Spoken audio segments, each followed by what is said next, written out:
তারেক রহমানের নাকের ডগায় চলছে লুটপাটের সাম্রাজ্য। সম্প্রতি সংসদের কেনাকাটায় বিপুল পরিমাণ অর্থের কারচুপি নিয়ে সামাজিক যোগাযোগ মাধ্যমে এমনই আলোচনা হচ্ছে। সংসদের একটি সাধারণ ক্যামেরার বডি, যার মূল্য ৩ লাখ টাকা, সেটি কেনা হয়েছে ৭ লাখ টাকায়। ৩,০০০ টাকার একটি কার্ড রিডার, যার বিল ধরা হয়েছে ২৫,৫০০ টাকা। আর একটি সাধারণ ব্যাগ, যার দাম মাত্র ৪,০০০ টাকাও নয়, সেটি কেনা হয়েছে ৩৪,০০০ টাকায়। এটি আমাদের দেশের পবিত্রতম স্থান, সেই জাতীয় সংসদের কেনাকাটার বাস্তব ও বীভৎস চিত্র। একদিকে প্রধানমন্ত্রী তারেক রহমান বগুড়াকে সিটি কর্পোরেশন বানিয়ে উন্নয়নের জোয়ারের গল্প শোনাচ্ছেন, আর অন্যদিকে ঠিক তার নাকের ডগায় বসে সংসদের কেনাকাটায় চলছে প্রকাশ্যে হরিলুট। আজ আমরা পর্দা ফাঁস করব সেই দুর্নীতির, যা সুশাসনের বুলি আওড়ানো সরকারের ভেতরের কার্যত রূপটি উন্মোচন করে। তারেক রহমানের রাষ্ট্র পরিচালনার প্রথম ধাপেই কি তবে ব্যর্থতার ঘুণ পোকা হানা দিল? আবারও কি তবে ইতিহাসের পাতায় সেই অন্ধকার হাওয়া ভবনের ছায়া দীর্ঘ হচ্ছে? ভিডিওটি শেষ পর্যন্ত দেখুন, কারণ আজ আমরা এ সকল রহস্যের পর্দা উন্মোচন করব।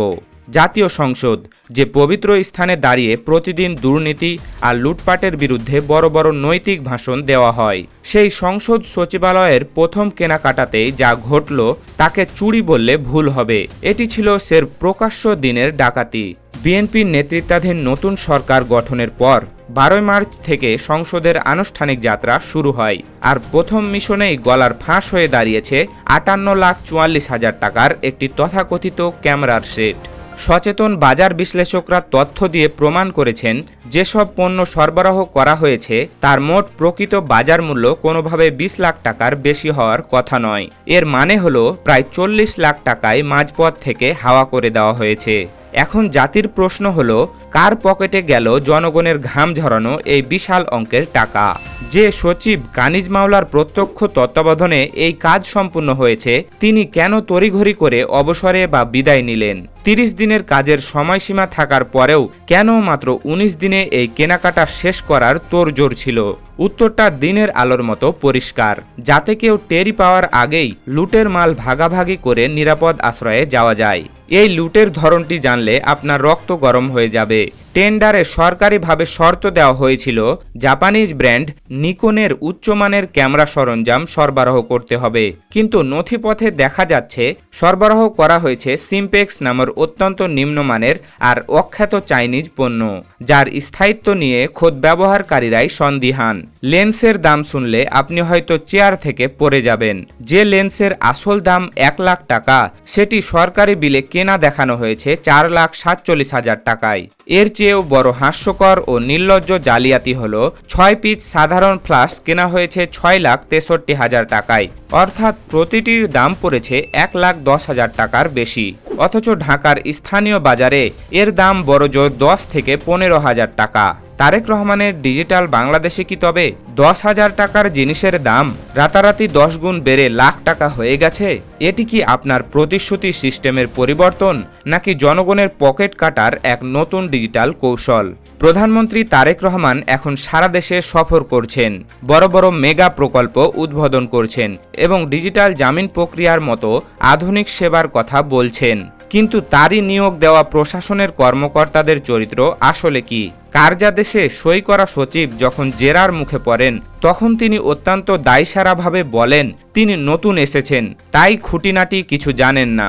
সবচেয়ে বড় বিষয় হলো সরবরাহকারী প্রতিষ্ঠান সেফ ট্রেডার্সের মন্তব্য।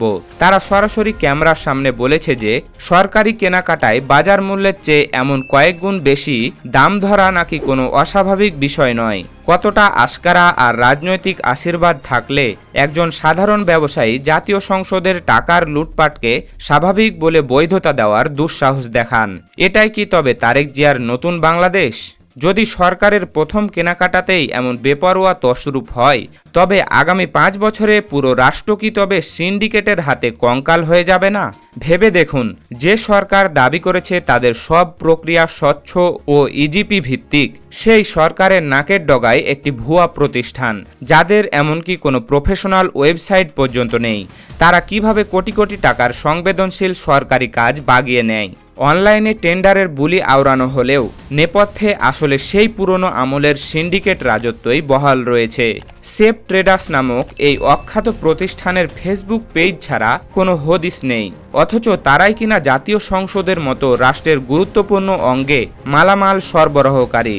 এটি কি প্রমাণ করে না যে সরকারের শীর্ষ মহলের বিশেষ আনুকূল্য ছাড়া এমন অযোগ্য প্রতিষ্ঠানকে কাজ দেওয়া অসম্ভব? তারেক রহমান যখন সদর্পে বলছেন আই হ্যাভ এ প্ল্যান, তখন তারই প্রশাসনের ভেতরে ঘাপটি মেরে থাকা চেহারারা সাধারণ মানুষের পকেট কাটছে। যদি আপনার ডিজিটাল সিস্টেম সত্যি কার্যকারী হতো, তবে বাজার মূল্যের চেয়ে ৩০০% বেশি দাম ইনপুট দেওয়ার সাথে সাথেই কেন সেই সিস্টেম লাল সংকেত দিয়ে প্রক্রিয়াটি বন্ধ করে দিল না? নাকি এই সিস্টেমকেই এমনভাবে ডিজাইন করা হয়েছে যাতে বড় চোরদের ডিজিটাল পদ্ধতিতে চুরি করতে আরও সুবিধা হয়? রাজনৈতিক বিশ্লেষকরা এখন মনে করছেন তারেক রহমান হয়তো কেবল ক্ষমতার ওপরের তলায় বসে জনগণের সামনে আবেগী ভাষণ দিতেই ব্যস্ত।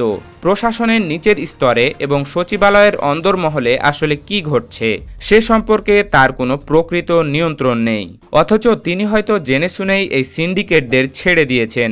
যখন প্রশাসনের প্রতিটি স্তরে কর্মকর্তারা একে অপরের ওপর দোষ চাপিয়ে দিব্যি পার হয়ে যান, তখন বুঝতে হবে সেই রাষ্ট্রটি একটি অটো পাইলট মোডে চলছে, যেখানে দুর্নীতিবাজরাই এখন চালকের আসনে বসা। বিশ্লেষকদের মতে এটি কেবল আমলাদের ব্যক্তিগত লোভের ফসল নয়, বরং এটি একটি সুদূর প্রসারী ও পরিকল্পিত রাজনৈতিক সংস্কৃতির প্রতিফলন। যদি শীর্ষ পর্যায় থেকে দুর্নীতির বিরুদ্ধে জিরো টলারেন্সের প্রকৃত কোনো বার্তা বা অ্যাকশন থাকতো, তবে একজন সাধারণ ব্যবসায়ী বা বিদায়ী সচিব এত বড় কাণ্ড ঘটানোর সাহস পেত না। সাধারণ মানুষ মনে করছে তারেক রহমান হয়তো পৈতৃক ভিটা আর জনসভা নিয়ে ব্যস্ত থেকে জনগণের আবেগ নিয়ে খেলছেন, আর পেছনে দিয়ে তার ছায়াসঙ্গী সিন্ডিকেটগুলো রাষ্ট্রীয় কোষাগার তছনছ করছে। এই ন্যাক্কারজনক ঘটনায় এখন পর্যন্ত কোনো তদন্ত কমিটি বা দৃষ্টান্তমূলক ব্যবস্থা না নেওয়া কি সরকারের পরোক্ষ সম্মতির বহিঃপ্রকাশ নয়? শাসনের নামে কি আসলে পুরনো দিনের সেই ভয়াবহ হাওয়া ভবন সংস্কৃতিরই ডিজিটাল পুনর্জন্ম হয়েছে? এই প্রশ্নটি আজ প্রতিটি সচেতন নাগরিকের মনে বড় হয়ে দেখা দিচ্ছে। বাংলাদেশের মানুষ বিএনপিকে ভোট দিয়েছিল একটি সিস্টেম পরিবর্তনের আশায়, দুর্নীতির নতুন কোনো মডেল দেখার জন্য নয়। জনগণের ঘাম ঝরানো করের টাকা আপনার প্রশাসনের কর্মকর্তাদের বিলাসিতার ব্যাগ বা লেন্স কেনার জন্য নয়। আপনি যদি সত্যি পরিবর্তন চান এবং শহীদদের রক্তের মর্যাদা রক্ষা করতে চান, তবে আজই এই সেফ ট্রেডার্স আর দুর্নীতির নেপথ্যে থাকা কুশীলবিদদের শাস্তির আওতায় আনুন।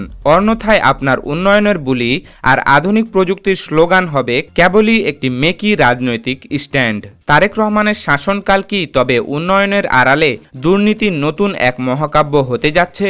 এই প্রশ্নটি এখন বাংলাদেশের রাজনীতির সবচেয়ে বড় এবং অস্বস্তিকর এক ধ্রুব সত্য। সুপ্রিয় দর্শক, সংসদের এই প্রকাশ্য হরিলুট এবং ৩ লাখ টাকার ক্যামেরায় ৭ লাখ টাকার দাম ধরা, এই নিয়ে আপনার ব্যক্তিগত মূল্যায়ন কি? তারেক রহমান কি এই বিশাল দুর্নীতির দায় এড়াতে পারবেন? আপনার মূল্যবান মতামত আমাদের কমেন্ট বক্সে সরাসরি জানান।